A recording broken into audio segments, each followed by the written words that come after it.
bonsoir à tous, mesdames et messieurs. Nous sommes ravis de vous retrouver avec Tsunaz. Ce soir, c'est un home setup, comme vous le voyez, car nous ne pouvons pas être au studio aujourd'hui, mais nous sommes quand même ravis d'être avec vous. Effectivement, un petit cast depuis mon salon, on va voir comment ça va se passer. Normalement, il ne devrait pas y avoir beaucoup de soucis. En plus, on a une bonne soirée en prévision. C'est juste parti, on va se mettre bien, je pense, ce soir.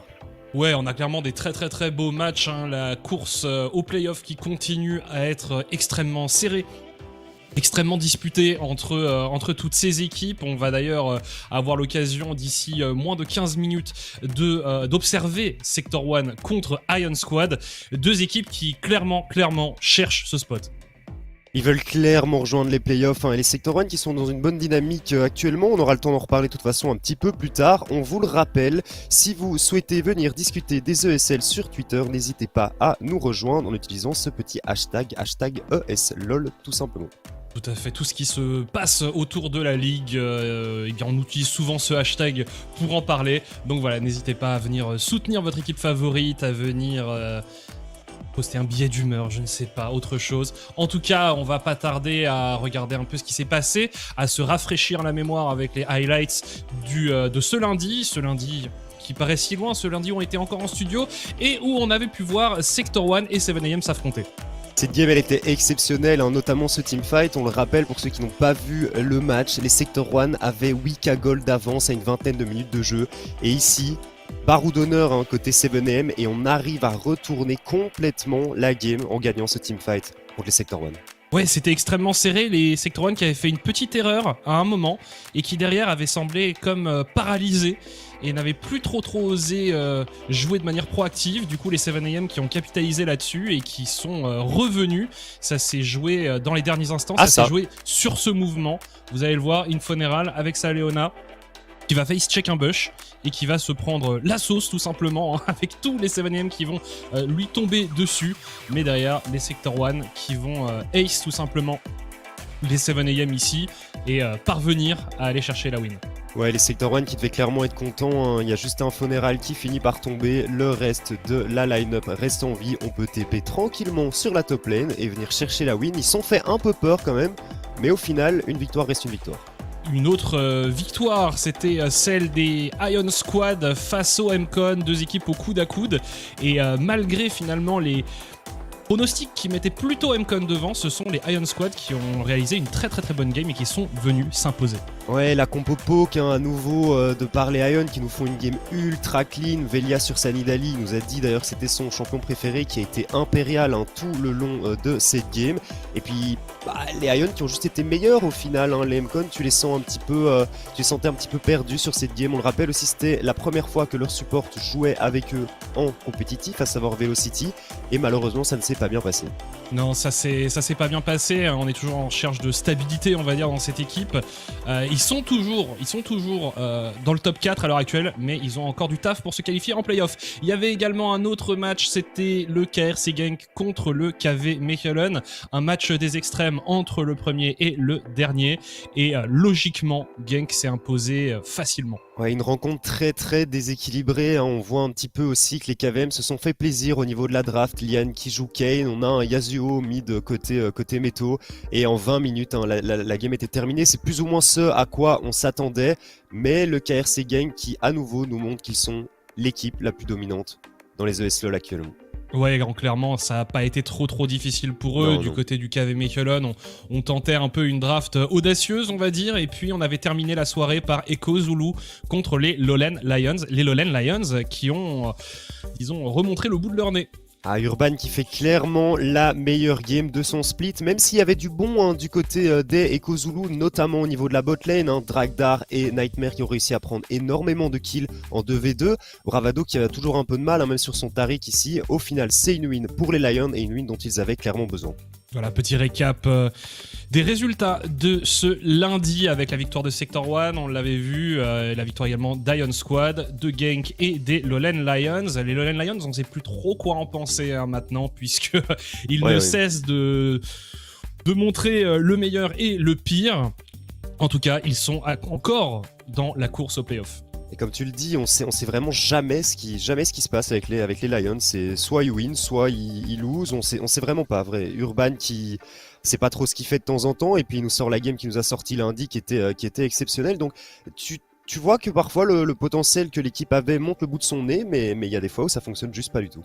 Et on va faire un petit point classement du coup. Un Mhm. petit point classement avec donc le KRC Genk en tête, poursuivi par les Echo Zulu, les Iron Squad qui ne sont pas très loin non plus, les MCON on le disait qui sont encore dans le top 4, mais comme vous le voyez derrière, eh bien il y a 2 poursuivants acharnés avec Sector 1 et les Lowland Lions. Pour la team 7am ça commence à être compliqué, mais mathématiquement c'est encore possible. Là où du côté du KV Mechelen, eh bien, tout espoir eh bien, est nul. Hein. Tout espoir est à oublier.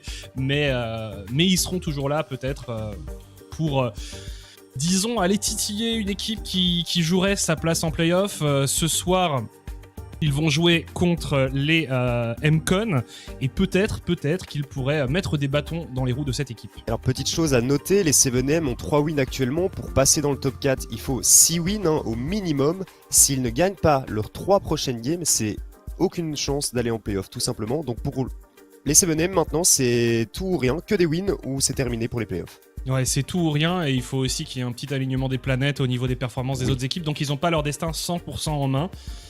Mais ils vont tout donner. On va justement regarder le programme de la journée avec donc le premier match de la soirée. On le disait, c'est notre Audi Match of the Week. C'est Iron Squad contre Sector 1.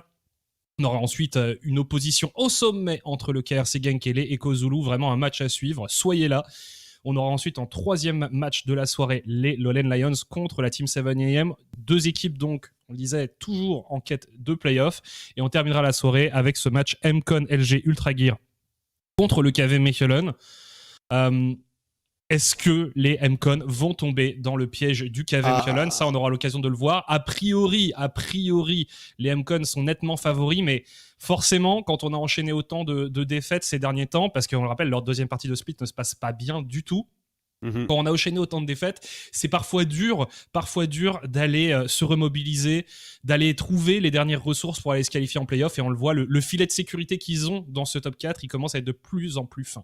Mais le KV Mechelen ici qui a vraiment une carte à jouer, ils peuvent plus aller en play-off, mais ils peuvent clairement venir empêcher d'autres équipes de le faire. Et là, si les MCON perdent contre le KV Mechelen, imagine ils sortent une game, leur meilleure game du split, ils font une win en une trentaine de minutes, une game ultra clean, ça tombe sur les MCON, et les MCON là qui seraient vraiment en difficulté. Donc oui, les KVM sont out, mais je suis persuadé qu'ils peuvent encore nous sortir une petite dinguerie là qui sortirait d'un peu nulle part, mais ça reste une bonne équipe.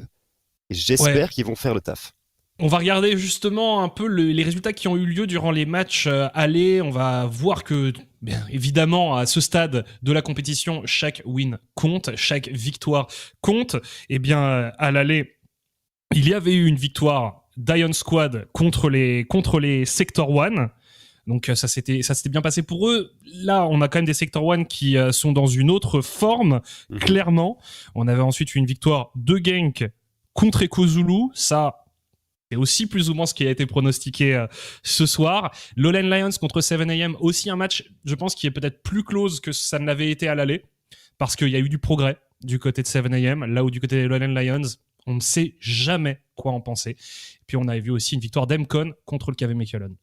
Ouais, les MCON qui étaient dans une meilleure dynamique à cette époque, hein, donc on va voir si les KV Mechelen peuvent nous surprendre, hein, comme on l'a dit un petit peu plus tôt. Et effectivement, tu le vois au niveau des scores ici, le deuxième match est très intéressant parce que c'est l'opportunité pour le KRC Genk de venir vraiment prendre l'ascendant sur les Echo Zulu et venir conserver cette première place. Mais si les Echo Zulu remportent ce match, ils sont à nouveau ex-aequo. Donc la course pour la première place continue. Première place qui a une importance capitale, hein, on le rappelle, pour les playoffs au vu du format de la compétition tout simplement. Oui, pour le seeding, c'est important de finir dans le haut du classement. On va regarder également ce qui se passe un peu au niveau de la méta finalement de ces Elite Series. On va regarder les champions qui passent un mauvais moment sur la faille de l'invocateur et on a clairement des gagnants à ce niveau-là. Et Gwen, donc, qui a été joué 14 fois quand même, hein, exceptionnel, mais seulement 3 victoires. Sincèrement, c'est la stat qui m'étonne le plus. Hein. Je m'attendais pas à voir le perso ici, au vu de la puissance actuelle du perso en jungle et en top lane. Jace, ça ne m'étonne m'étonne pas. Je pensais qu'un joueur avait quand même réussi à le faire fonctionner. Ce n'est pas le cas. 0 win, 5 lose. Pareil pour Irelia et 7, hein, on n'arrive vraiment pas à trouver le succès sur ces champions. Pourtant, on a des très gros joueurs d'Irelia dans la ligue Oui. et pourtant impossible de trouver une win. Je crois que Nazgûl l'avait joué, Zergoth l'a joué aussi. Ouais. Ces deux gros joueurs d'Irelia, ils n'arrivent même pas à trouver une win sur le champion. Pourtant, le champion est excellent actuellement. Et alors, en petit dernier, on a un ADC, Aphelios, qu'on considère pas mal dans les parties au niveau de la draft, mais qui apparemment, on n'arrive juste pas à le faire fonctionner. Jinx est peut-être plus facile à manipuler aussi à ce niveau-là. Ouais, mais c'est vrai qu'Aphelios, quand tu regardes dans les autres compétitions, c'est quand même un champion qui est très priorisé, qui est très apprécié par beaucoup de joueurs.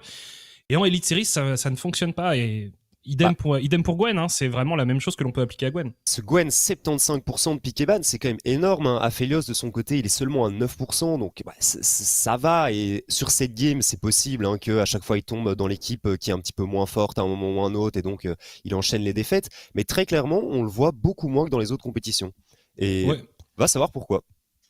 Ouais, bah évidemment, on a notre méta en Elite Series, entre les comfort picks et autres. On va regarder ce qui se passe au niveau des prédictions, au niveau des pronostics, parce que la lutte fait toujours rage entre plusieurs d'entre nous.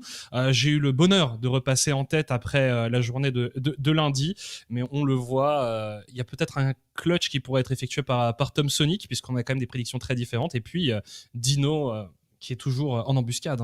Ah, t'as fini par mettre un petit vote sur les Lions, donc aurais-tu repris confiance, Polo-Lax, pour ce match d'aujourd'hui? Alors confiance, je sais pas, mais on va voir. Le truc, c'est ça, c'est les prédictions pour les Lowland Lions, c'est à l'image de leur game, c'est un peu un flip.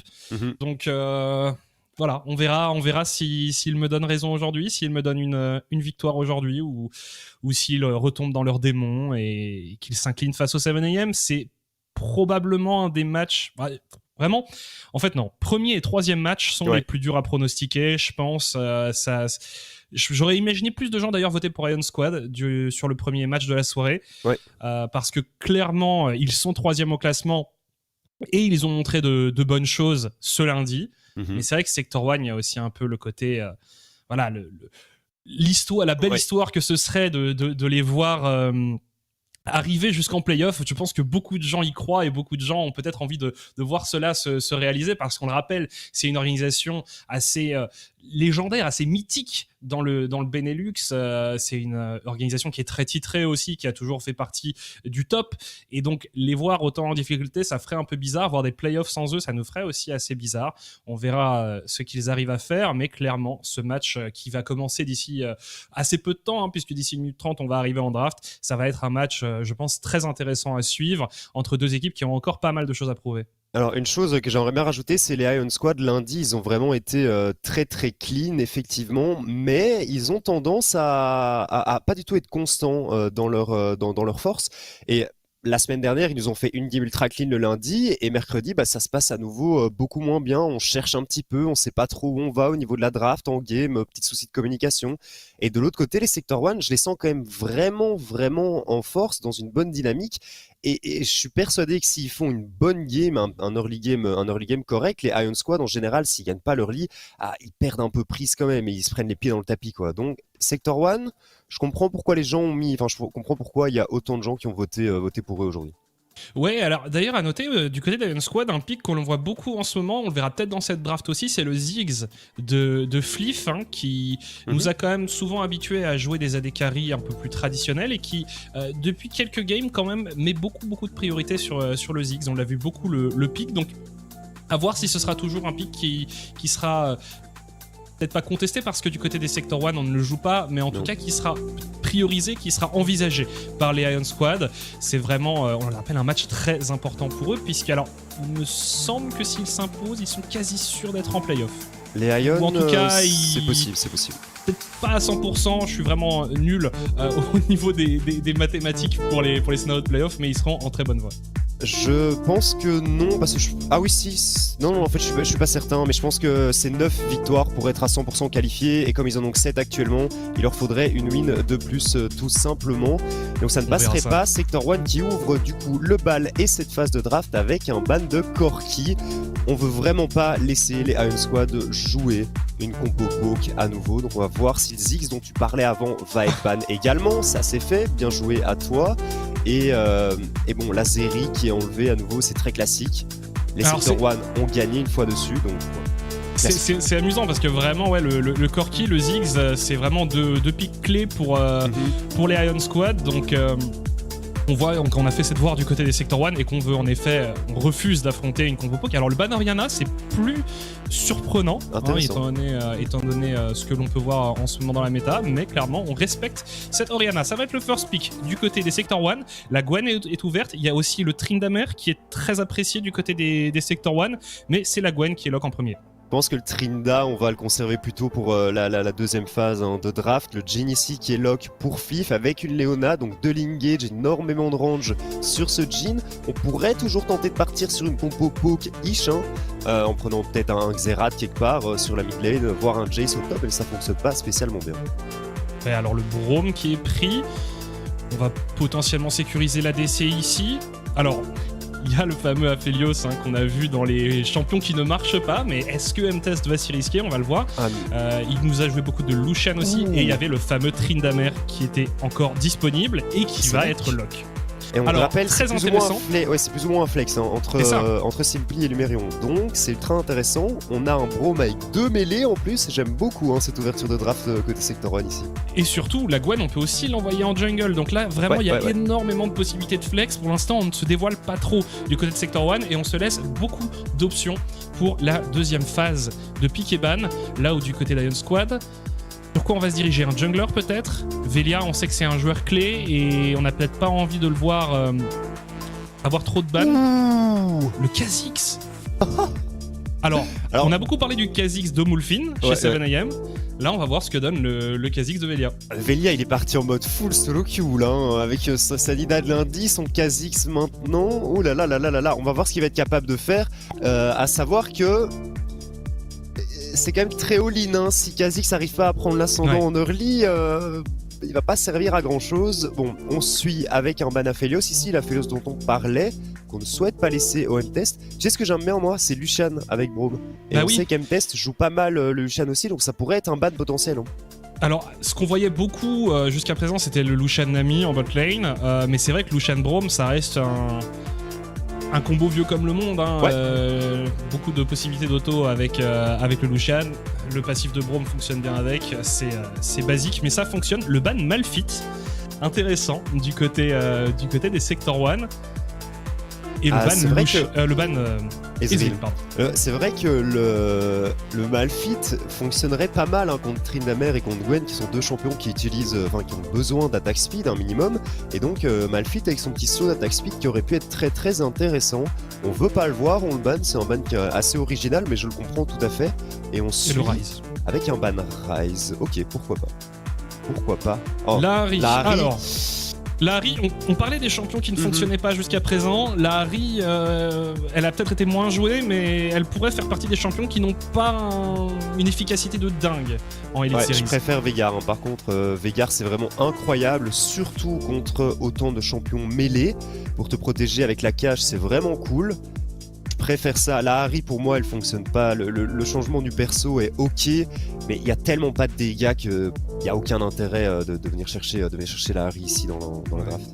En tout cas, en Elite Series, c'est vraiment pas un pick qui fonctionne très très très très bien. Alors, on va terminer la draft du côté des Sector 1. Sur quoi est-ce qu'on va se diriger? Il y a une hache. Ouh. Ok, pas beaucoup de hache. On l'a vu 2 fois, c'était Sliver qui l'avait joué, je pense, ça c'est sûr. Et puis ça doit être la seule personne qui l'a joué, parce que Ashe c'est pas non plus un perso qui est très très populaire et un ADC qui est exceptionnel actuellement. Mais contre Jhin, ça marche toujours bien avec la Harrow qui est assez facile à mettre pour empêcher le Jhin d'utiliser son lever du rideau. Et alors, en effet, le Tryndamere qui irait bel et bien au mid, et encore un Sion pour Lumerion qui est très très bon sur ce champion.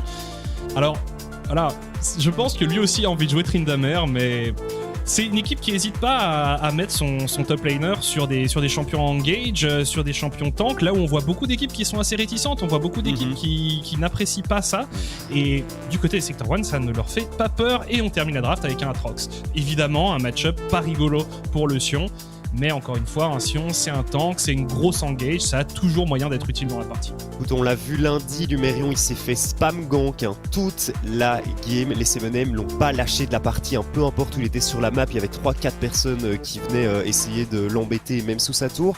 Et pourtant Lumerion a réussi à être utile, donc je ne doute pas qu'il va réussir à faire fonctionner son Sion sur cette partie. J'aime beaucoup la fin de phase de draft des Sector One ici, avec le Sion et avec la hache, parce que ça manquait fortement d'engage. Et on va permettre en fait à cette Gwen et à ce Tryndamere de pouvoir rester au corps à corps et venir découper leurs adversaires. Je suis vraiment curieux de voir comment ça va fonctionner et s'ils vont réussir à manipuler la composition correctement. Et sur papier, ça a l'air vraiment très fort. Oui, mais c'est une équipe de toute façon, les Sector One, qui fait toujours attention à ça. Ils veulent de l'engage, ils veulent un setup de teamfight, on va dire simple à mettre en place, qui demande pas 1000 combos. Là, on a des choses simples. On a une arrow de hache qui est là, qui sera une des principales sources d'engage avec l'ultition également. Mais voilà, on a des choses simples, on n'a pas besoin de combos de champions ou de setup bien particulier. C'est très simple à mettre en place et c'est quelque chose qu'ils essayent de faire à chaque partie. Le point d'interrogation du côté de Iron Squad, ce sera ce Kha'Zix. Ouais. On n'a pas encore vu dans la ligue, puisque sur les joueurs qui l'apprécient particulièrement, le ban est souvent effectué. Là, c'est Velia qui va le manipuler. On verra ce que ça donne, mais comme tu le disais, c'est un pick très coin flip. Si tu tombes derrière avec Kha'Zix, tu ne sers à rien du tout. Le truc, c'est que qui est-ce qui va venir assassiner? La hache, ok, qui va probablement partir Shilbo, ça m'étonnerait pas. Le Sion, tu peux pas le toucher. Gwen, c'est vraiment pas facile non plus, mais ça pourrait être une cible potentielle. Tryndamere, c'est Tryndamere, il a son ultimate, et puis le Braum, il sera aussi super tanky. Donc j'ai du mal à voir ce qu'il va réussir à faire avec son Kha'Zix ici, mais c'est Velja. Et il nous a prouvé maintes et maintes fois qu'il était capable de jouer à un très bon niveau sur à peu près tous les champions qu'il décide de pick. On va voir ce que ça va donner. Premier Kha'Zix des Elite Series League of Legends. Et est-ce que ça va être un échec ou pas? Ça, là, seul le temps nous le dira.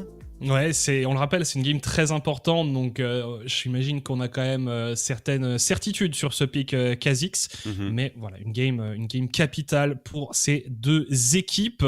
Et vraiment, du côté de Sector One, j'ai l'impression qu'on commence à se trouver une identité, on commence à trouver un style de draft que l'on apprécie jouer, que l'on apprécie exécuter. Et non, clairement, je pense que ça devrait bien se passer pour eux. Mais c'est marrant, on disait en semaine 4, en semaine 3 ou 4, au moment où on arrivait sur les matchs retour, on disait il y a des équipes, bref, on parlera de ça après, on rentre dans la partie tout simplement. Fight de l'invocateur, première game de la soirée, Sector One contre les... Et j'ai un gros trou de mémoire, les Iron Squad, pardon. Parfait, merci à moi. Sector One du coup contre Iron Squad, les deux équipes, on le rappelle, qui doivent venir chercher une victoire, surtout du côté de Sector One, et on va voir ce que ça va donner. Ouais, on va voir si Sector One continue à surfer sur sa bonne dynamique. C'est vraiment ça le gros point d'interrogation, et c'est ce que j'ai le plus envie de savoir. Alors, on n'a pas d'invade particulière, ni d'un côté ni de l'autre. Ça reste très sage pour l'instant, quoique. On a envie de profiter du niveau 1 de Braum du côté des Sector One. Attention JB, il va falloir être réactif parce que ça va peut-être partir sur lui. C'est Veigar, si Info ici avec son Braum, il met juste un Q-spell dans le bush. Ouais, tranquille, on a réussi à prendre une petite stack ici côté JB. Un Funeral qui ne va rien faire, mais ils vont tenter tout de même l'invade. Et ça va passer, tu peux pas vraiment te fight contre un Braum au niveau 1, le perso est vraiment beaucoup trop fort, le passif a trop de value. Quoique... Alors, attention au duel de smite. C'est quand même très tendu ici, on est assez low, et c'est le first blood récupéré ici par Fliff. Oh là là, on n'hésite pas en flash-in, on y va, Simply qui prend un kill sur Velia. Ouais, au final, Fliff qui arrive à récupérer un kill sur son Jhin ici, mais Velia tombe et Dibou arrive à subtiliser le blue buff. Clairement, Victoire pour moi hein, du côté des Sector 1. On a utilisé beaucoup de Summoner Spell tout de même pour venir chercher le kill sur ce Kha'Zix. On le voit, il y a un Ghost, 3 flashs qui ont été craqués. Mais enfin, ça passe. Donc une invade plus ou moins cohérente hein, côté Sector 1 et ça va leur donner pas mal de ressources, surtout à Dibou et c'est sur cette gueule. Notez le Kha'Zix First Strike. Ouais. Bon, bah c'est assez intéressant, Kha'Zix c'est quand même un perso qui a besoin de prendre l'ascendant et un petit Q-spell par-ci par-là ça donne quand même pas mal de gold. Hein. On va revoir le move hein, justement, cette fameuse invade très tendue. Le reste d'Ion Squad qui n'a pas voulu laisser tomber son jungler. Velia qui abandonne ses loups. Rift qui fait un bon travail hein, mais je suis pas sûr qu'ils aient besoin de venir fight hein, ce blue buff très sincèrement. Velia qui temporise pendant énormément de temps en pensant pouvoir récupérer le bleu aussi, malheureusement c'est pas le cas. Et au final, bah ouais, c'est Gwen qui va potentiellement pouvoir prendre l'ascendant sur Kha'Zix. Après ça reste Velia, hein. Je sais pas si tu te rappelles, lundi sur Sanida, il avait fait un early game désastreux et au final il a fini la game en 10-1, donc vraiment aucun souci. Il va garder la tête froide et il va essayer de trouver une solution. Non, clairement, il ne faut pas enterrer le Kha'Zix, mais c'est vrai que c'est pas le début de jungle le plus facile. Alors, sinon, sur le reste de la map, rien de spécial. Non, écoute, JB a pris un petit Predator là sur son Veigar. Ouais, on le voit de temps en temps. Des lanes à un moment ou un autre. Après, c'est pas facile d'outpush un Trinda. À partir d'un moment, Trinda, ça fait quand même assez mal. Mais attention à Simply ici, on le rappelle, il a pas de flash. On va attendre qu'il utilise la balafre. Ou il est coincé. Bah, il est coincé. On va le flash in instantanément et je pense qu'il est mort sur son Tryndamere. Quoique, la balafre qui le remet en sécurité. On a été patient du côté de ce Tryndamere. Oui, clairement, il est pas allé s'empaler dans la cage comme un idiot. Ah, ça aurait été dramatique. Ah, mais ils veulent lui deny des ressources, hein, clairement, ici à Simply, mais on perd aussi un peu de temps. Alors, on va essayer de gratter une plaque tout de même. Je sais pas s'ils peuvent venir le dive, hein. Il a quand même beaucoup d'HP, mais je vois bien Panji mettre une dinguerie ici. Oh, Dibou attention en renfort. à Dibou. Dibou en renfort peut-être. Ah non, c'est bon. Mais ça ne sera pas nécessaire. On est safe. Ouh, tu sentais qu'ils voulaient partir, hein, mais effectivement, s'ils avaient pris l'aggro de la tour là-dessus, Dibou aurait fait un carnage et Simply qui est déjà un petit peu trop tanky, hein, entre guillemets, sur son Tryndamere. Dommage, on a perdu pas mal de temps aussi, hein, côté Velia. Ouais, bah on le voit en termes de farm, clairement il y a un petit avantage pour Dibou pour l'instant. C'est logique, au vu du blue buff qu'il a pu récupérer en early. Il y a quand même 2 levels d'écart, hein, pardon. Entre Dibou et Velia. Ouais. Bon, au top, hein, on l'avait dit, clairement Lumerion qui va un peu subir, mais pas d'inquiétude. Pour le moment, ça devrait aller encore. Hein. Il a rushé sa côte épineuse, c'est ce qu'on fait hein, généralement contre un Atrox. On rush l'anti-heal. Surtout avec Sion, hein. Vraiment pas de soucis. Mais quand le Atrox commencera à avoir 1-2 items, ça va être un peu plus compliqué. Ce Sion. Normalement, on ne devrait pas mourir en 1v1. Sauf si Nazgûl prend vraiment l'ascendant, hein, si Velia décide de venir l'aider. Et ils jouent très régulièrement ensemble en plus, hein, Velia, Nazgûl, sur le top side. Lumerion doit le savoir, mais Lumerion est habitué de toute façon à jouer sans ressources, hein, entre guillemets, sur un pick. À jouer sans ressources en se faisant gank 8 fois par game, ouais. C'est terrible, hein, lundi. Non, clairement. Mais voilà, il a la tête froide. Ça ne lui fait pas peur, On voit ici, hein, il encaisse bien. Le stun qui passe, passage niveau 6 pour Lumerion. Attention quand même, là on a encore une potion pour le Sion. Ouais, il a encore la TP, donc il est pas mal tranquille. Il y a Dibou qui est dans le coin aussi. Ouais. Et bien entendu, il va pas venir l'aider. Hein. Il y a une perte de temps totale. Hein. Et ouais. Mais au moins avec Dibou de ce côté-là de la jungle, forcément il se sent un peu plus en sécurité, Lumerion. Pendant que Velia, lui, justement, il est sur le premier dragon de l'océan.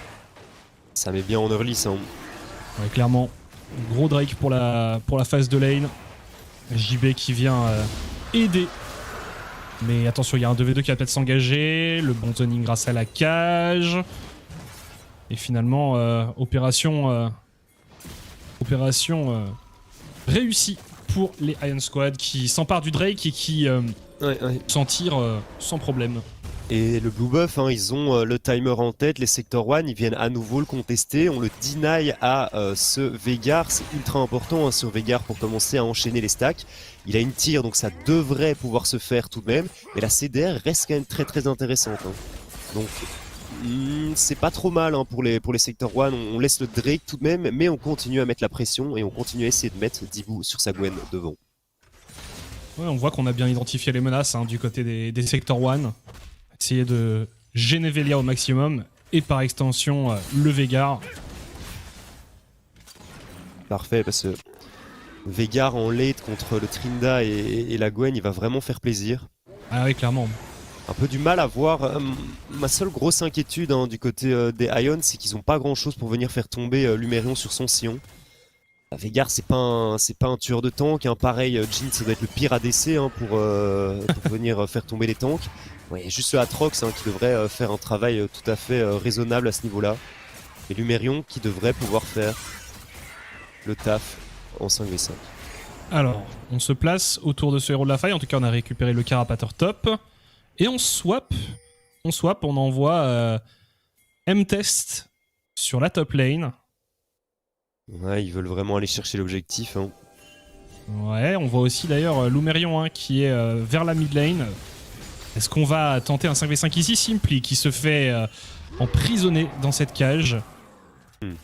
Ouais, tu vois, pendant 5 secondes, la durée de la cage, Simply peut rien faire. Hein. Il est là, bah écoute, mon dash ne me permet pas de passer au travers, donc à part prendre un stun, pas faire grand chose. Attention ici, Lumerion face à Nazgûl, il y a JB, le Predator qui est actif pendant qu'au top, il y a également un fight qui s'est engagé, c'est une Funeral qui temporise bien le rappel du rideau de la part de Fliff. La dernière balle qui est gardée. Ouais, alors... pas facile hein, de venir prendre le kill ici. Objectif qui va clairement être contesté. Bataille de smite. Ouais, c'est tendu, c'est tendu. Ouais, okay, le reste des Sector 1 arrive. Le reste des Sector 1 arrive et ça a reset. On n'est pas du tout bien positionné de la part de Lumerion. Et Lumerion qui va se faire avoir pendant qu'on focus Panji. Panji qui tombe. Lui aussi, c'est un 1 pour 1 pour l'instant. Une Funeral qui va succomber également. Oh, c'est l'hécatombe ici pour les Sector 1. Simply sous ulti. Simply et qui parvient à tuer l'Atrox. Pas mal de pertes hein, côté Sector 1. Ouais, on a perdu quand même 3 joueurs. Velia sur son Kha'Zix qui récupère 2 kills, vraiment bien joué de son côté. Mais le Tryndamere de Simply qui est resté intouché pendant tout le teamfight et qui a fait tellement de dégâts sur la fin. La Nazgûl n'a rien pu faire hein, tout simplement. Alors qu'on va revoir un petit peu cette phase. Lumerion, bon, il est clairement tout seul, il prend l'ulti Veigar. De son côté, c'est terminé. Côté Sector 1, on arrive à faire tomber Panji. C'est Dibou qui récupère le kill, mais regarde le travail que Velia est en train de faire en backline. Il va tout seul assassiner le Braum et la hache. Ouais, c'est 2 kills hein, récupérés ici pour le Kha'Zix. Simply qui a un peu transpiré, mais qui est parvenu à s'en tirer. Et finalement, l'épilogue de cette bataille, c'est la récupération du héros de la faille par les Sector 1. On va voir, on va essayer de l'utiliser. Hein. Probablement au mid, hein. Franchement, si tu continues à pousser l'avantage que le Trinda, Simply a sur son Trinda, on va peut-être voir possession de game hein, de sa part. C'est compliqué à gérer, hein, Trinda ultra fed, side lane. Tu connais. Hein.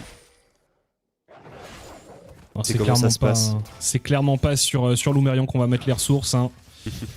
Et puis M-Test il est sur H. Hein. H ouais, au final c'est plus un nul bot qu'autre chose. Hein. Ouais non mais c'est ça. H c'est pas non plus la DKI qui a besoin du plus de ressources. Peut en effet largement servir via ses CC et via sa capacité à engage grâce à son arrow. Simply qui sera, je pense, la cible des gold. 102 stacks hein, du côté du Veigar, on n'est pas trop mal. Je pense que c'est une dizaine de stacks par minute, hein, le chiffre auquel tu veux essayer d'être. Et JB qui, bon, il a utilisé l'ulti sur le Sion. Au final, le Sion n'est pas encore très tanky actuellement. Hein. Il a que de l'armor, donc pour venir le faire tomber. Et on est à la réception pas mal, ouais. du deuxième Drake pour les Iron Squad. Sans plus attendre, on s'empare de ce Drake du vent, ce Drake de l'air. Kha'Zix c'est incroyable hein, pour venir chercher... Les golds en montagne russe. Hein. Ouais, classique. Même Après... si on voit une tendance quand même, hein, ici en la faveur des Ion Squad. Attention, mais énormément de contrôle sur Simply. Simply qui va tenter de s'en tirer, mais le reste de son équipe qui pourrait tenter de venir l'aider. Oh, c'est très très chaud pour Simply qui va survivre. Il a conservé l'ulti en plus. Alors, il est pas mort. Ah, il aurait dû le mettre. Hein. Très clairement, c'est une erreur de ne pas avoir ulti ici. Il s'en sort à 2 HP. Ouais, les nerfs d'acier hein, pour le Tryndamere. Alors qu'ici, on va sur Dibou. Dibou dans la panade et Dibou qui tombe. Velia qui récupère un nouveau kill. C'est son 3ème. T'as vu l'utilisation de la Prowler pour passer au-dessus du mur? Ici, c'était tellement clean. Hein. Côté du jungler des Ion Squad. Et il est en 3-1. Faut faire gaffe quand même. Faut vraiment faire gaffe à ce Kha'Zix. Ah bah on l'a dit, hein, c'est Kha'Zix, si ça tombe derrière, ça ne sert pas à grand chose, mais quand c'est bien dans sa partie, c'est un poison. C'est un poison, clairement. On connaît hein, le joueur qui va avoir du mal contre ce pick, c'est MTS sur sa hache. Qui, à mon avis, actuellement, une auto-attaque et un Q-spell de Kha'Zix suffisant pour le terminer. On le rappelle qu'il génère masse gold aussi hein, avec premier coup. Ça va être assez bien, j'aimerais bien voir le graphe des golds à un moment ou un autre, faudra faire attention au moment où on l'a vu juste avant. Ah bah excuse-moi. Non, le graphe, pas le graphe des golds, les golds individuels. Ouais, c'est ça. Ouais. Exactement. S'il doit être bien devant Velia. Parce qu'on voit qu'en termes de gold, on a une petite avance pour Ion Squad, alors c'est pas extrêmement significatif pour l'instant. Tabi Ninja, coquin en acier du côté de JB. Vraiment pas se faire avoir par le Tryndamere. On a décidé de swap. On se dit que de toute façon, Simply arrive pas à empêcher JB de farmer. Ouais, c'est compliqué, alors peut-être qu'on a envie de l'envoyer face au Atrox, le Trinda. On va voir s'il y aura plus de succès à ce niveau-là. Enfin un blue buff pour Velia. Le 3ème. Hein. Ça va. Et il le récupère, hein, du coup. Non, il le donne même pas à JB, c'est pour le Kha'Zix. C'est pour lui, très clairement. Joueur qui a un style de jeu très solo QS. Attention ici. Alors Velia, hein, il a vu grâce à son sweeper qu'il y avait du monde. MTS qui a cleanse le premier CC. Alors, on n'arrive pas à toucher les balles du côté de Fliff. MTS qui vivra. Et la cleanse salvatrice ici, quand on voit la Léona, quand on voit le Veigar, forcément la cleanse qui est indispensable dans le kit de survie de la Dekari. Ça s'est pas joué à grand chose. Hein. La cache qui était un poil de cheveux, comme tu dis, de toucher. Et au final, on s'en sort hein, côté M-Test.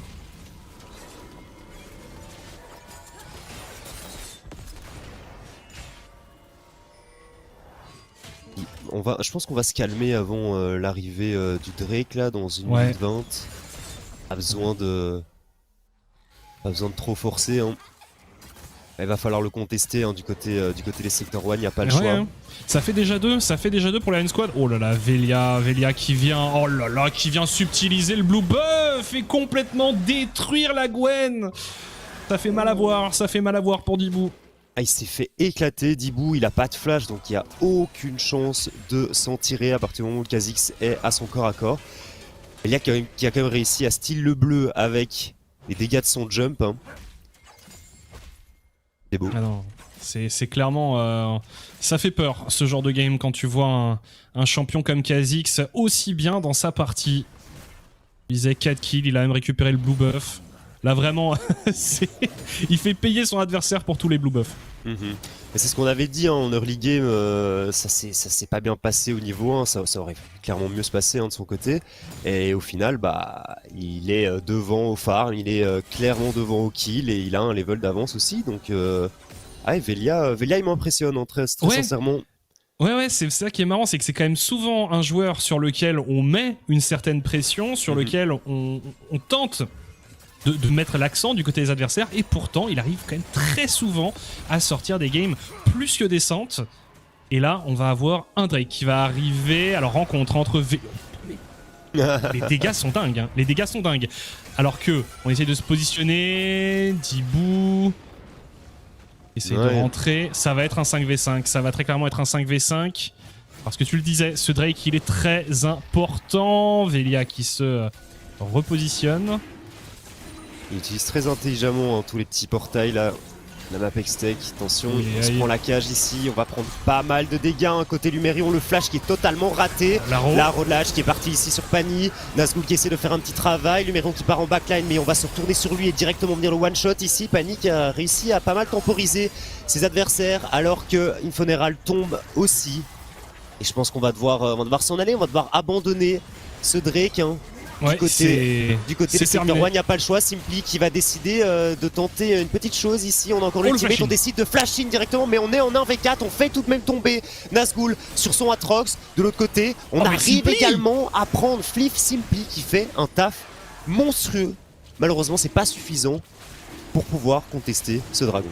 Ouais, il avait dit qu'il avait un bon Tryndamere, il le montre ici, mais c'est vrai que la grosse mauvaise nouvelle ici pour les Sector 1, c'est la récupération de ce 3e dragon. Ouais. Je m'attendais pas à ce que Simply soit si agressif mais je pense qu'il se sentait un petit peu dos au mur aussi, en mode si on fait pas quelque chose maintenant, la game va vraiment être difficile et on va revoir un petit peu tout ça. Ouais, Lumérion, vous voyez qu'il se fait bastonner avant le début du fight. Et là, il part un peu loin, il n'arrive pas à intercepter quelqu'un avec son ultimate. Panji qui essaye de zoner mais qui se fait détruire. Lumérion avec son passif qui essaye de pousser un peu. Mais malgré ça, on se dit que tout va bien se passer pour Ion Squad. Et Simply qui vient quand même essayer de réparer un peu la situation. Oh, la Gale Force sur la fin. Ouais, petite Gale Force, on a tout mis. Hein, le flash, la Gale Force. On voit les dégâts hein, justement de ce Tryndamere dans ce fight qui sont énormes. Top dégâts hein, côté les deux teams, et tu vois aussi que Lumérion et Dibou n'ont pas vraiment eu l'opportunité de faire grand chose. Et même Velia, hein, mais c'est normal au vu de la composition d'en face que le Kha'Zix n'arrive pas trop à trouver sa place en fight. On est parti là sur MTS, mais MTS qui craque sa clean instantanément. Pouvoir se repositionner. On ne meurt pas, on essaie de jouer safe hein, tout de même sur cette hache. Pas le choix. On tente du côté de la Leona, le cooldown de l'éruption solaire il est quand même très bas, alors qu'ici on va aller se servir sur la première tour et sur un Lumérion qui ne peut pas faire grand chose ici. Il est tellement fed, Velia. Ouais non c'est... C'est absurde hein, parce qu'il a tellement d'armor Lumérion et pourtant il se fait découper par le Kha'Zix quoi. Alors ici on essaie d'avancer un peu sur la mid-lane. Attention Infoneral qui est forcé au flash out. Ici on M-Test M-Test qui n'hésite pas. Lui aussi il a une Gale Force et il n'hésite pas à s'en servir. Alors ça lui aura coûté son flash mais il prend le kill. Et on part sur un Baron Nashor à 2 mais ça paraît quand même très ambitieux. Il y a Dibou dans le coin. On va essayer de s'emparer de la T1 mid probablement pour les Sector 1. Il y a moyen, je pense que Panji peut de toute façon pas défendre tout seul. Hein, et comme JB n'était pas dans le coin, et Velia qui continue à rôder hein, dans la jungle adverse, il utilise énormément les portails Hextech pour se déplacer un petit peu partout. Et essayer de faire la diff. Je crois qu'il a le blue buff en vue là. Quoique. On ne grille pas. Il rôde, hein. Le jungler des Ion Squad. Il a extrêmement peur, il sait que de toute façon à ce stade de la partie il y a grand monde qui pourrait le gêner. À la limite peut-être Simply. Ouais, Simply s'il arrive à mettre un bon ulti, hein, c'est pas one shot avant. Les champions à burst, hein, c'est toujours un peu plus délicat pour Tryndamere. Clairement. Et la Gwen, Dibou, heureusement que son perso scale hein, parce qu'il est clairement out jungle actuellement. On l'a pas vu beaucoup hein, Dibou. Non. Game. C'est quand même un joueur qui est clé dans l'effectif Sector 1. On a vu beaucoup de victoires récemment de l'équipe qui lui étaient quand même dues en grande partie. Il avait fait de très bonnes prestations. Mais tu le disais, l'avantage de son pick, c'est que il devrait arriver à trouver une utilité à un moment donné de la game. Bon, une fois qu'il a 2-3 items, là au niveau des levels et de l'XP, il est pas trop mal non plus. Hein. Bon, Velia qui devrait passer niveau 13 assez rapidement, mais une Gwen, une fois que c'est niveau 12, allez, 11-12, ça commence vraiment à faire le taf. Hein. Il arrive à trouver de bonnes opportunités en teamfight. Et au niveau des golds, au final, c'est presque even hein, ici à 22 minutes de jeu. La seule chose, c'est vraiment ces 3 Drake à l'avantage d'Ion Squad. Et en parlant des Drake, hein, moins d'1 minute avant Ouais. l'apparition du 4ème et potentiellement dernier Drake à récupérer pour l'âme, pour les Iron Squad. Il va falloir être assidu. Oh, l'engage peut-être sur Panji, mais c'est une Leona, c'est tanky. Dibu qui peut pas trop s'avancer ici. Dibu qui a pris un méchant midlife. On n'hésite pas, on met l'ulti du côté de Dibu. Mais attention, parce que Dibu il a pris énormément de dégâts, il faut lui laisser les petites salades. C'est bon. Ouais, Ah, il a Dibu, craqué l'ulti quand même. Hein. Ouais, il a craqué l'ulti. On a voulu catch du côté Sector 1. Malheureusement, ça n'a pas été forcément très concluant. Simply qui s'avance un peu. Alors, on a quand même forcé l'ulti du Atrox. On met tellement la pression Simply en side là. Ouais, mais on essaye de fondre sur lui. Panji, oh là là, il prend énormément de dégâts. Simply, Panji qui est de nouveau la cible des Sector 1. Simply qui fonce, Simply qui donne tout, mais qui va finalement se faire punir. Et on commence avec le rappel du rideau du côté des Iron Squad et Dibu qui va venir se faire sniper par Fliff.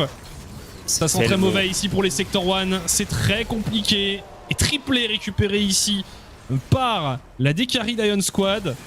Et on parlait de la pression que Simply mettait en side, mais t'as vu le positionnement de Velia sur ce teamfight en train de spammer son Z ici, mettre un slow en boucle sur toute la team. Ils étaient tout simplement coincés. Hein. C'était soit aller s'empaler sur Velia, soit finir par tomber sous les coups du Atrox et du Jhin. Et Amex Tech à 24 minutes de jeu, plus un Baron Nashor.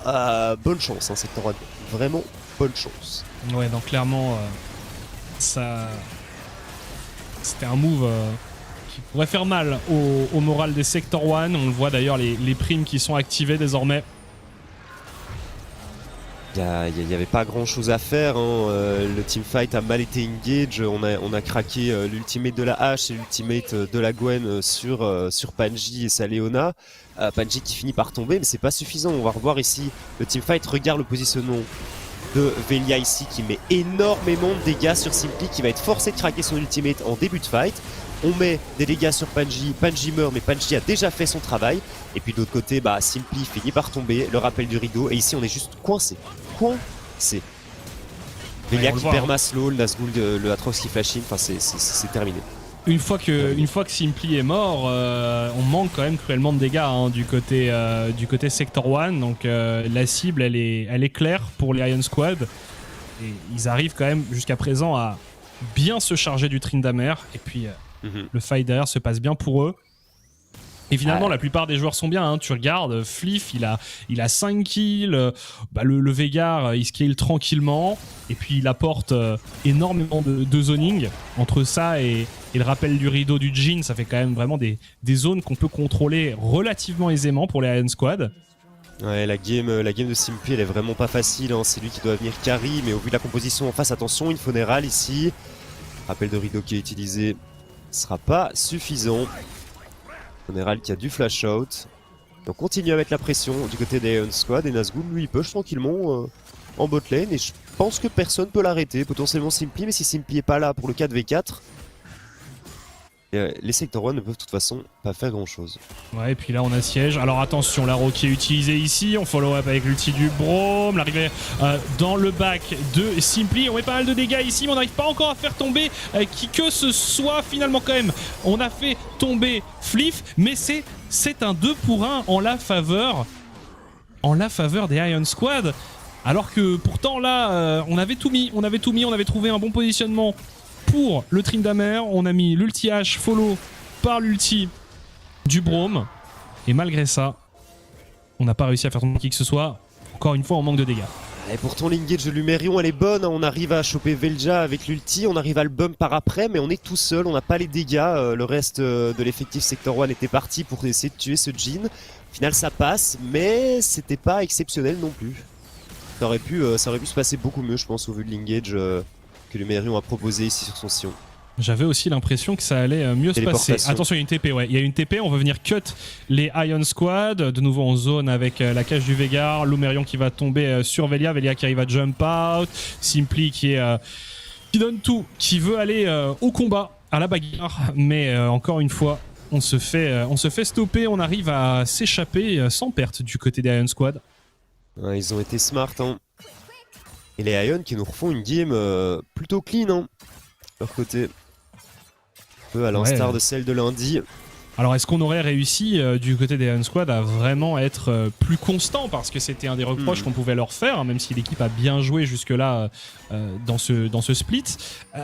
C'est vrai que la constance c'était peut-être ce qui leur manquait le plus. Et si ils arrivent en playoff avec cet état de forme, ça sera clairement une équipe à ne pas prendre à la légère. Est-ce que c'est l'état de forme de toute la line-up ou est-ce que c'est surtout l'état de forme de Velia? Je me pose vraiment la question. Bah, quand tu regardes les scores dans la game, ouais. C'est une bonne perte de tout le monde. Hein. Et puis même, en dehors même du KDA pur, alors qu'on a une petite pause, on s'en excuse, en dehors du KDA pur, il y a vraiment une... Ça joue ensemble, ça joue bien ensemble, ça met bien en place le plan de jeu du côté Ion Squad, donc forcément ça rassure. Alors qu'on nous explique que les Sector 1 ont apparemment eu un petit problème, alors un problème de clavier. Bon. À ce niveau, il peut jouer sans clavier. Ça devrait être réparé rapidement, si ce n'est qu'un clavier. Si ce n'est qu'un clavier, effectivement. T'en as toujours un en stock dans ton armoire, hein, sinon tu n'es pas un vrai pro gamer. Hein. C'est obligatoire. Il y a peut-être eu un clavier cassé sur un one-shot de Kha'Zix ou... il y a un monde où il y a effectivement un clavier qui a été écrasé sur le bureau d'un des joueurs. Bon, est-ce que Sector 1 ont une solution pour s'en sortir au niveau de cette game? J'ai l'impression qu'ils sont quand même pas vraiment dedans. Du côté d'M-Test, avec sa hache, les engages sont pas exceptionnels. Lumerion a réussi à trouver une bonne engage. Malheureusement, il n'y avait pas réellement de follow-up.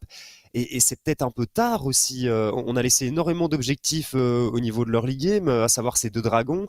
La seule chose que les Sector 1 au final ont réussi à faire dans cette game, c'est venir chercher le héros de la faille. Et je t'avoue que je ne sais même pas si on l'a vu être utilisé de façon judicieuse. Enfin bref. Petite pause et on est reparti. Le clavier est réparé et Velia qui force tout de même le flash du Sion. Alors le rappel du rideau ici qui ne va pas pouvoir donner grand chose. Mais on n'hésite pas du côté de Fliff. Dès qu'on a l'occasion de l'utiliser, on essaye. Il doit être content Lumerion avec son Sion. Et ses 250 d'armor. Il se fait toujours plus ou moins shot par Velia. Forcé de flash out. C'est triste hein, quand même, à ce niveau-là. Kha'Zix a beaucoup trop d'avance.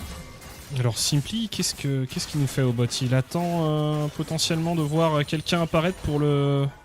Ou alors il rebranche son clavier. Ou alors il rebranche son clavier, ouais. Attention, là vraiment, Velia qui est à l'affût. C'est horrible, la façon dont il joue, c'est vraiment... à l'aide quoi. Ah, on sent la décarie en toi qui parle ici. Bah M-Test clairement je pense que ce qui se dit actuellement c'est tout seul je ne peux aller nulle part avec mon Broom potentiellement mais je dois rester sur les lanes hein. Si je vais dans la jungle c'est terminé, il va sortir d'un bush et venir me one shot. Ouais. Il y a un très bon travail de vision de la part des Ion Squad aussi, qui contrôle énormément, qui deny énormément de vision, alors que pendant ce temps-là, on a Nazgûl qui fait un bon travail sur le top side, qui va peut-être s'attaquer à la T3. Il est pas prêt à se téléporter, ça va revenir dans un instant. Et on est sur ce break ancestral. C'est un moment très important de cette partie, évidemment. On a Simply qui peut arriver dans le bac, la téléportation qui est utilisée, on y va. Fliff qui est très low, qui temporise comme il peut. Panji qui va peut-être tomber, il y a déjà 2 morts du côté des Ion Squad. On veut se diriger, peut-être se retourner ici sur Nazgûl. Simply qui est très low, Simply qui tente de s'extraire du fight. Et finalement, ça se passe bien pour les Ion Squad. Nazgûl qui est très low. On n'a plus grand monde de vivants, on n'a plus qu'un seul joueur vivant du côté des Sector 1. On le voit passer, Simply ici, en téléphérique. Je pense que l'Elder va être récupéré sans trop de soucis par les Ion. Ici, c'est une bonne tentative pour les Sector 1. Malheureusement, on est trop derrière maintenant avec les 10 Gold de retard. On n'arrive pas à faire la différence tout simplement. Et ok, on fait tomber Fliff et on fait tomber Panji. Mais derrière, il reste un Atrox qui est ultra bien dans sa game. Il reste ce Kha'Zix dont on parle depuis le début. Et JB qui a fait son petit bout de chemin et qui arrive en late game avec un Veigar qui a bien stacké. Donc... c'est pas facile, on va revoir ici, on met tout, on met clairement tout sur Fliff qui arrive encore à temporiser avec une stopwatch. Si maintenant, Panji et Fliff se font one shot, mais derrière, regarde à quel point JB est tanky avec ses chaînes de l'anathème. Et Velia, il fait un travail exceptionnel, il laisse tout simplement pas ses adversaires l'approcher et il leur met tellement de dégâts. Teamfight. Nazgûl, pareil, intombable. C'est le souci, c'est qu'il y a énormément de menaces à gérer pour les Sector 1 et là on a vu, on a plus ou moins réussi à pas trop mal gérer la menace Fliff, mais derrière, on a vu ce Atrox, on a vu ce Kha'Zix faire un gros travail, et puis tu le disais, JB il est tanky, il temporise énormément. Le truc, c'est trop de menaces quoi. Au final, tu mets tout sur le Jhin et le Jhin, ok, il fait du bon travail en teamfight, il fait du bon travail depuis le début de la game, mais je pense que le Kha'Zix reste quand même le Mérion qui est forcé de se repositionner avec son ultimate ici. Ouais, on prend le train et on s'en va côté Lumérion. Mais là, on a quand même Baron Nashor, Drake Ancestral pour les Ion Squad. Normalement, là, c'est plus qu'une petite balade de santé de leur côté. Se battre là contre les deux buffs, ça me semble très très compliqué. On n'est pas à l'abri d'une surprise. Ouais, justement, le graphe des Gold qui nous montre la lente agonie des Sector 1 finalement. Mais là, à l'heure actuelle, c'est sûr que 12 000 gold, c'est un délire. Oh là là, les dégâts, M-Test qui est escorté par le reste de son équipe. On laisse la T3 du mid et du top. Alors, ça va être la dernière défense potentiellement ici des Sector 1 Simply qui essaye de se positionner pour arriver à aller chercher peut-être la backline. Dibou qui a extrêmement mal sur cet assaut. Une première T4 qui va tomber, Infoneral dans la panade, Infoneral qui temporise comme il le peut, Infoneral qui va être récupéré par JB. Et là on enchaîne, c'est la Bérésina pour les Sector 1, ça va être une nouvelle victoire pour les Ion Squad, une game encore une fois maîtrisée, un clean ace pour venir parachever cette victoire. GG Ion Squad qui encore une fois nous montre une game extrêmement solide. Ah là là, mes prédictions et les Sector 1 qui tombent, donc les Sector 1 qui sont plus en si bonne position que ça pour les playoffs. Les Ion Squad qui prennent quand même sacrément d'avance. Il reste encore il reste plus que 2 games pour à jouer, il leur reste 2 games pour les Sector 1. C'est pas facile et en plus c'est pas des matchs simples qu'ils doivent encore venir négocier. Donc on va voir comment ça va se passer du côté Ion. Par contre assez giga clean, tu sens qu'ils ont pris en puissance et ils vont arriver en tant qu'équipe à laquelle il va falloir faire attention au niveau de ces playoffs. Mais c'est ça, encore une fois, ça fait partie de ces équipes où tu as l'impression qu'il y a eu un vrai progrès tout au long du split. Déjà, on a une belle variété dans les drafts. Et puis, on a aussi vraiment fait un progrès au niveau de la propreté d'exécution dans les games. Alors je m'excuse pour les petits frises de caméra, je sais vu qu'il y en avait aussi un ou deux de ton côté, mais voilà, l'internet belge toujours au top de la modernité. On fait ce qu'on peut étant donné la situation actuelle pour essayer de faire le meilleur cast possible. On espère comment les voix vont durant les games. Mais voilà, en tout cas une belle victoire d'Ion Squad. On va vous laisser très très peu de temps et on se retrouve juste après. À tout de suite.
De retour après cette pause express et cette victoire convaincante des Ion Squad.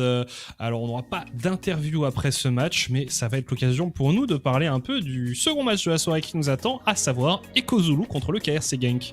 C'est un match qui est quand même assez important pour les Echo Zulu notamment parce qu'après leur game de ma caméra, ma webcam. Ah ouais non mais j'aime bien le petit diapo.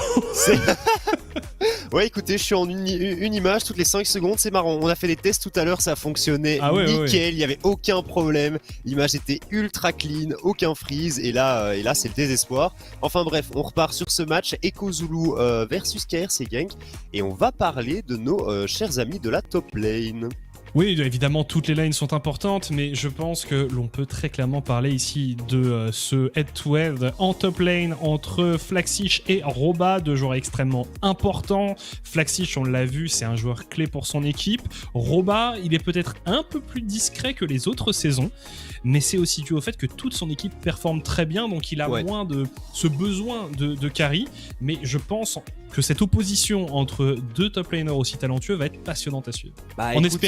En espérant qu'ils jouent un match-up où ils aient l'occasion de s'exprimer et pas par exemple un Atrox contre Sion comme on a vu durant la game précédente. Ou alors Flaxish sur un Victor ou un Corki qui nous farm juste toute la game et qui deny complètement la phase de lane. À son adversaire. On attend toujours de le voir jouer un peu autre chose que des top. Il a joué Gnar qui est on va dire un vrai top laner et encore c'est discutable parce que c'est un range, mais en tout cas, on l'a vu aussi jouer beaucoup de Corki, on l'a vu jouer aussi beaucoup de Victor, donc beaucoup de picks qu'il partage avec Mirord, le mid laner. Donc on va voir un peu ce qu'il nous réserve. J'imagine que pour les playoffs, il a encore plein de surprises en réserve. Ouais, c'était l'ADC des Echo Zulu Dragdar qui disait je sais pas ce que Flaxish joue, il joue de tout, de toute façon, et il nous l'a déjà montré par le passé. À savoir que lundi, il avait fait une game de Jace, ça s'était franchement pas très bien passé de son côté, et c'est un peu le seul souci que j'aurais avec Flaxish de mon côté, c'est que quand il perd vraiment très bien. Par contre, quand ça va vraiment pas côté Flaxish, et donc il a vraiment des très hauts, mais des bas qui sont également très bas. Donc il faut voir à quel point il sera en forme aujourd'hui, parce que en face, Roba, il rigole vraiment pas quand lui il est parti en top lane, il est clairement pas là pour rire. Non, et puis il y a aussi les menaces qui vont venir d'autres lanes. On a vraiment du côté de Genk 5 joueurs qui sont extrêmement remontés et qui nous ont prouvé ce lundi qu'après leur performance, on va dire, peu convaincante de la semaine 5, ils sont revenus gonflés à bloc ce lundi, prêt à en découdre. Alors certes c'était face au KV Mechelen, mais je pense quand même qu'il y a une volonté du côté de Genk de finir ce split en première position, de le finir proprement, et ce soir c'est une opposition qui est importante pour eux parce que c'est une équipe qu'ils ont de grandes chances de retrouver en play-off, les Echo Zulu qui sont très en forme aussi, et du coup clairement ça va être clé, je pense. Ça va nous donner pas mal d'éléments de réponse pour les playoffs. On peut regarder un peu le classement, tout simplement, le classement mis à jour avec donc la victoire d'Ion Squad et la défaite des Sector 1. Ion Squad qui est désormais, alors si Echo Zulu s'incline, Ion Squad terminera la soirée à égalité avec Echo Zulu. Je me demande, non, c'est vraiment 9 victoires pour lock absolument ce spot ici au niveau des playoffs. Quoique, je me demande si Echo Zulu et Ion Squad, avec cette défaite de Sector 1 ici, n'ont pas tout simplement lock leur spot en playoff. Il n'y a plus que MCon qui pourrait tomber. Ah non, il y a les Lions aussi qui pourraient... non, quoique, donc c'est bien 9 victoires. 9 victoires du côté... donc si les Echo Zulu viennent gagner aujourd'hui, ils sont assurés à 100% d'aller en playoff. Le KRC Genk, c'est déjà le cas, on le rappelle, avec leur victoire de ce lundi. Eux sont clairement assurés et ont déjà sécurisé leur spot au niveau des playoffs. Il faut simplement venir chercher la première place maintenant. Eh bien, je pense qu'on a un peu parlé de ce Genk contre Echo Zulu. On va vous relaisser quelques minutes pour un peu de publicité et on se retrouve juste après pour la draft. À tout de suite.